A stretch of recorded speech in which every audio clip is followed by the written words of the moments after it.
मौसा आपण परिचय टिके देबे। आज्ञा आम हूँ माली मो ना हूँ बसंत रणा आमर मठ सांगे फूलपत्री भल मंद सब कम मठर आम करूँ बाबा जी थे से बाबा तो देह त्याग कले माधुरी दास थे आज्ञागर आज्ञार पणस पाचुला दौड़ जात्रा को आज्ञा पणस भोग हुए न दौड़ बसती पणस भोग हुए आ जहाँ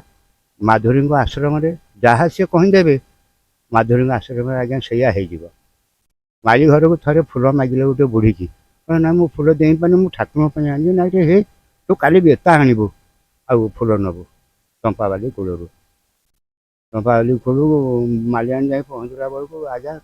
4 गुंठ खंडे खाली चंपा फुटी जाए यहाँ है आश्रमर ये किंवदंती।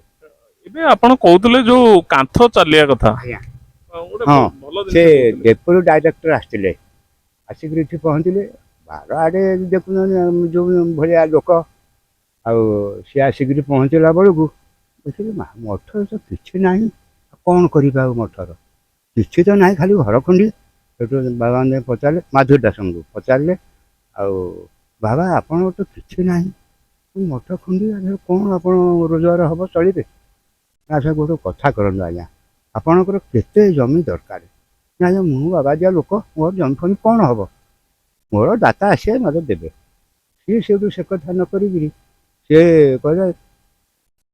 जिते बाट मोर क्या पठेले कहते जाओ जिते बाट बुली आसते बाट बुला मठ कहीं गला होगला रेकर्ड मठ चंपाली मठ रेकर्ड होगला से आउ थे गोटे अफसर आइले सी आसिक खेणु खेणु पोती मठ कथा बाहर तीन मठ कथा बाहरी आज्ञा से कर पाई ओइले जो ये है मठ विषय से पहुँचला बेलू ये कही गला पेस्कार जी आसला सी जाए घर पहुँचने बाबा जाए सीटी हाथ खंडिया जाए बुढ़ा घोषुँच धरा माटी अफसर मैंने देखीदे सी पूरा काठ हो गले गेट पाखर से देखिले गोटे कौन खंडिया कांथ हो जन के दात घोषुँच माधुरी दास से सब जाक अफसर आस नम नही आज्ञा गोटल पड़े मैंने सी गोटे आलोकित कथा देखुं ना तो सामान्य लोक गोटे बाबा जड़े से खंडिया कांथर बसिक आउट सी आश्चर्य से दिन कौन ना ये मठर निष्क्रिय पूरा आ पैसा दबार ना गवर्नमेंट को ना कि ना यहाँ निष्क्रिय बोलिक लिखिदेली से बाबा से दिन चलती चलती रामलीला सब बेले ये गोटे रामलीला होता आज्ञा ये हनुमान ओह्ल जाता से तौक ये हूँ रामनाम बाबा केते वर्ष होला एठी बाबा ये तो 5 हाँ 6 पीढ़ी हो माधुरी दास जो बाबा कहउतले आज्ञा केते वर्ष से तो पिला दिन आग सी चाकरी रहिले जनक घरे बड़ लोक घरे चाकरी रहती बड़ पोखरी अच्छी पोखरी गोटे बड़ पथर पड़ी सबुदिन खाइबे दिवे पथर को धोई हाँपाई जो नाउ थाल बस घोरे घोरी घोरी घोरी घोरी सी आज्ञा कहते गोपाल घर पुओ से घोरी घोरी से थाल को थाल सफा होगला दिने मालिक आनी से रही बाहर रही पुओ पुओ घर अच्छा मालिक आनी पहुँचला भात खाऊला घोरी घोरी कौन ये खाया फड़े रखिला रही आम घरे एड़ बड़ थाल धरी खाऊला सी जब ये की जगह को ओला तादू एड़े हो छोट हो गोटे ये पतर धे रहा कईया पतर जो दिन कईया पतर खाइले से दिन से घर मालिक को मना कर आज्ञा मुझे पड़ेगी आउ आप घर रहीपर ना मत चिन्ह पारे ना देखा हो पारे ना कौन पड़े एत दिन नहींकि तुम पुओ भाया ना ना मोर तो डाक आईला आसिक माधुरी बन में पशिले भुलुगे बन अच्छे गोटे से ठाकुराणी से ठाकुराणी बन ये रहीकि तपस्या तपस्या करू करू करू करू सबुदिन से गौरवर आम से अच्छे से गोरु फिटिंग आणवे गोटे काली गाई अच्छी बड़ गाईटा बुद्धि पन्हा कुआड़े से जुगर आम कहीपर आम से छुआटे जन्म होना कहीपर सी आसब सब गाई घरे देवे गाई क्षीर देवे कि सी आ क्षीर दब ना आउ क्षीर कौन दब ବଡ଼ ଆଶ୍ଚର୍ଯ୍ୟ ହେଲା କ'ଣ ଗାଈ ସମସ୍ତେ କ୍ଷୀର ଦେଉଛନ୍ତି ଏଇଟା କ'ଣ କ୍ଷୀର ଦେଉନି ଏମିତି କ'ଣ କରୁଛି ଜଗିଲା ଦିନ ଅଇରା ତା ଗାଈ ପଛେ ପଛେ ଗାଈ ପଛେ ପଛେ ଗଲାକୁ ଗାଈ ଠିଆ ହେଇଛି ବାବାଙ୍କ ମୁଣ୍ଡ ଉପରେ କ୍ଷୀର ବୋହି ଯାଉଛି ଗଉଡ଼ ବୁଢ଼ା ବି ନମ୍ବ ହେଇ ପଡ଼ିଗଲା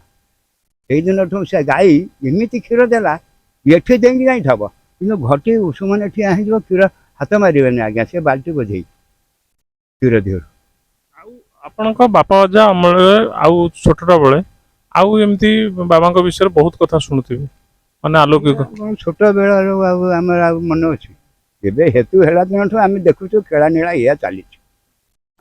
ଏଠି ଯେତିକି ଗଛ ଏବେ ବି ଅଛି ପୂର୍ବରୁ ବି ବହୁତ ଗଛ ବହୁତ ଗଛ ଥିଲା ବହୁତ ଗଛ ଥିଲା ଏ ଯୋଉ ସବୁ ଇଏ ହେଲା ଏ କ'ଣ ଭାଙ୍ଗି ଭୁଙ୍ଗି ଗଲା ବତାସରେ ସଫା ହେଇଗଲା ଆଜ୍ଞା ଚମ୍ପାବାଲି ମଠ ନାଁ କାହିଁକି ଦିଆଯାଇଛି ଚମ୍ପାବାଲି ବୋଲି ଚମ୍ପା ବାଲି ପୁରା ମଠ ଦିଆହେଲା ଚମ୍ପା ଫୁଲ ଫୁଟି ପାରୁ ଆଜ୍ଞା ସେଇ ଯେଉଁ ମାଧୁରୀଙ୍କ ଆଜ୍ଞାରେ ଚମ୍ପା ବାଲିରେ ଫୁଟିଲା ସେଇଠି ହେଲା ଯମୁନା ସ୍ଥାନ ଆମର ଆଉ ଆମ ଶ୍ମଶାନ ବି ସେଇଠି ଏଇଠି ନଈ କରରେ ଅଛି ବାବା ସେତେବେଳେ ସେଠି ଗାଧୁଆ ତୁଠ ଥିଲା ବାବା ଯାଆନ୍ତି ସେଠି ଗାଧେଇଲା ବେଳେ ହଁ ଆଉ ଗୋଟେ ଭଲ କଥା ମୁଁ କହିନି ଗାଧେଇଲା ବେଳେ ଧିଅରେ ହାତ ମାରିଦେବେ ଗାଧେଇ ସାରି ଆସିବେ ଧିଅରେ ହାତ ମାରିଦେବେ ଧିଅରେ ହାତ ମାରିଲା ଦୁଇଟା ଫାଡ଼ି ହେଇଯିବ ପେଟ ଫାଡ଼ି ହେଇଯିବ ସେ ଅନ୍ତନାଡ଼ି ମନକୁ ଆଜ୍ଞା ଭାରି ଆସିବ ରହିଯିବ ତାଙ୍କ ଗୋଡ଼ ଉପରେ ଥୁଆ ହେଇଯିବ ସେ ତାକୁ ସଫା କରିକିରି ପୁଣି କ'ଣ ପେଟରେ ହାତ ମାରିଦେବେ ସେ ମନକୁ ଯାଇ ଖଞ୍ଜି ହେଇଯିବ ସେଇଟା ହେଲା ମେନ୍ ଜିନିଷ ସେଇ ହିସାବଟା ସେ କରିଥିଲା ତାଙ୍କ ଶିଷ୍ୟ ସେଇ ମାଧୁରୀ ସେ ଗଲା ଦେଖିଲା ସବୁବେଳେ ତ ଜାଣୁଛି ମାଧୁରୀ ମୋତେ ଇଏ କରୁଛନ୍ତି ଇଏ ଯାଇ ଦେଖେ ଲୁଚିକିରି ଶିଷ୍ୟ ନା ବାବା ପାଖକୁ ଯାଇପାରିବନି କାଳେ କ'ଣ ଅଭିଶାପ ଦେଇଦେବେ ଇଏ ଦିନେ ଶିଖି ଅଧା ଶିଖା ଆଉ ପାରିଲା ତାଟା ଆଉ ନାହିଁ ଆଉ ସେଠୁ ବାବା ଦିନେ ଯାଇ ପହଞ୍ଚିଗଲେ କହିଲେ ମୁଁ ତ ଗାଧେଇକି ରହିଲି ମୋ ସାଙ୍ଗରେ ଗଲା 4 ଘଣ୍ଟା ହେଲାଣି ଗାଧଉଛି ବାବା ଗଲା ବେଳକୁ ଇଏ ସେଇ ରକମ କରିକି ସଫା କରୁଛି ସେଇଠି ବାବା ଡାକ ମାରିଲେ କହିଲେ ଦେଇ ବହୁତ ହେଇଗଲା ମୋତେ ଟପିଯିବୁ ଆଉ ନୁହେଁ ତୋ କଥା ତୁ ଚାଲ ତୁ ମୋ ଶିଷ୍ୟ ମୋତେ ଟପିଆ ବସିଲୁଣୁ ସେଇଠୁ ରହିଲା ଶିଷ୍ୟ ଆମେ କରୁଣୁ ପ୍ରାୟ 40 ବର୍ଷ ଖଣ୍ଡେ ଫୁଲ ଦିଆ ହୁଏ ମାଧୁରୀଙ୍କର ଆଉ ସମାଧି 2-3ଟା ଅଛି ସେତିକ ଆମର ବନ୍ଧା ବସ୍ତାଏ ଧାନ ଦିଅନ୍ତି ମୁଁ ଛାଡ଼ ଯା ଆଉ ଠାକୁରଙ୍କ ପାଖକୁ ଯାଉଛି ଆଉ କିଛି କହିବା ନାହିଁ ସେଇ ବସ୍ତାଏ ଧାନ ଆମର ଢେର ଜମିବାଡ଼ି ସମ୍ପତ୍ତି ଜମିବାଡ଼ି ଅଛି 5 ଏକର ଖଣ୍ଡେ ଜମି ଅଛି ଆଉ ତ ଇଏ ସବୁ ଘର ବାଡ଼ି ତ ଯାହା ଅଛି ଅମା ପାଇଁ ଆଉ ନଈରେ ତ ଅଧେ ଜମି ଯାଆନ୍ତି ନଈ ପୋଲ ଉପରେ ଆଜ୍ଞା ପୋଲ କହିଲେ ଇଏ ତ ମାଧୁରୀଙ୍କ ଜାଗା ବାବା କ'ଣ କରିବା ନା ତୁରନ୍ତ ପୋଲ କର ମୋ ପଶିକିରି ଆଉଛନ୍ତି ଅଣ୍ଟାଏ ପାଣିରେ ତୁରନ୍ତ ପୋଲ କର ଏଇଠି ଆଜ୍ଞା ପଶିକିରି ଏଉଠୁ ଗଳି ଗଳିକା ଯିବେ ସେ ପୋଲ ନଈଯାଏ ନଈଠୁ ଟେକିଲେ ଏତେ ପାଣି ହଉ ଏତେ ହଉ ପୋଲ ହିନ୍ଦୁ ଆଜ୍ଞା ସବୁଆଡ଼ୁ ସୁବିଧା ହେଇଗଲା ହଁ ମିଠେଇ ଗାଡ଼ିଆ ସେଠି ମିଠେଇ ଗାଡ଼ିଆ ନଥିଲା ଗାଡ଼ିଆଟେ ଖୋଳା ହେଲା ବାବାଙ୍କର ଏ ଅସରାଏ ପଡ଼ିଥିଲା ଗାଡ଼ିଆ ଖୋଳୁ ଖୋଳୁ ଗୋଟେ ମୋଟା ଝର ବାହାରିଲା ତା ଭିତରୁ ଏତିକି ମୋଟା ଝର ଏବେ ବି ଆଜ୍ଞା ଅଛି ଖାଲି ଯଦି ସେ ପଥରଟା କାଟିଦେବେ ସମାଳେ ଠିଆ ହେଇପାରିବେନି ଆପଣ ଉଦ୍ଧାର ହେଇପାରିବେନି ସେ ଯେଉଁ ଆସିବ ମୋଟା ଝର ସେ କ'ଣ ହେଲା ଇଏ ମୂଲିଆ କଲେ ଏଇ ଖରାବେଳ ଟାଇମ୍ କଲେ ବାବା ମନ କାହିଁକି ମିଠେଇ ଖାଇବେ ହେରେ ମୋତେ ଆଗରୁ କହିବା ଯଦି ମିଠେଇ କଥା ମୁଁ ମଗେଇଥାନ୍ତି ମୁଁ ମଣିଷ କେଉଁଠୁ ଆଣିବି ବୁଢ଼ା ଲୋକ ହେଲେଣି ମାଧୁରୀ ଦାସ କହୁଛନ୍ତି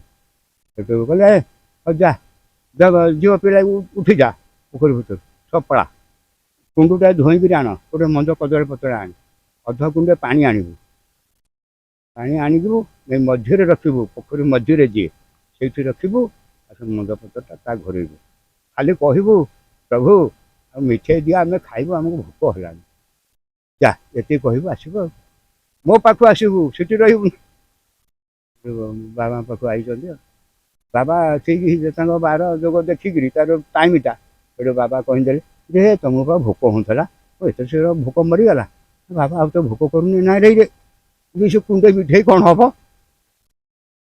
ଗଲାକୁ ମିଠେଇ କୁଣ୍ଡ ମିଠେଇ ପତରକୁ ଟେକିଲାଣି ଉପରୁ ଜାଣ ସବୁ ଖା କ'ଣ ଖାଇବେ ନା ଯାହା ଖାଇବ ଖାଇବ ଆଉ ନଷ୍ଟ କରିବ ନାହିଁ ସେ ପତର ଘୋରେଇକି ରଖିଦେବ ଯଦି ଖାଇବ ପଛରେ ଖାଇବ ଯଦି ନ ଖାଇବ ସେଥିରେ ହାତ ମାରିବନି ପେଟେ ଲେଖା ଖାଇଲେ ଆଉ କ'ଣ ଖାଇପାରେ ଦିଅନା ମାନେ ଚୋବେଇ ଦେଲେ ଆକୁଳିଆରେ ସରିଲା କାମ ପେଟରେ ବୋଝ ହେଇଗଲେ କାମ ସରିଗଲା ଆଉ ତାକୁ ପତର ଘୋରେଇ ଦେଲେ ନାଇଁରେ ସବୁ ତ ଆଇନ ମୋ କୁଣ୍ଡ ନା ବାବା ମିଠେଇ ଗୁଡ଼ା ଅଛି ନା ଦେଖ ନା ମିଠେଇ ଅଛି ଯେ ମିଠେଇ ଯିଏ ଦେଇଥିଲା ସେ ତାର ସେ ନେଇକିରି ପଳେଇଲାଣି ମିଠେଇ ମୋ ପାଖରେ ଆଉ କେଉଁଠୁ ଆସିବ କହୁନା ମୁଁ ରସଗୋଲା ଦେଲି ନା ନାହିଁ ଆଜ୍ଞା ଆମେ ଯିବୁ ଘରେ ଗାଧୋଇ ଖାଇବୁ ଧନ୍ୟବାଦ।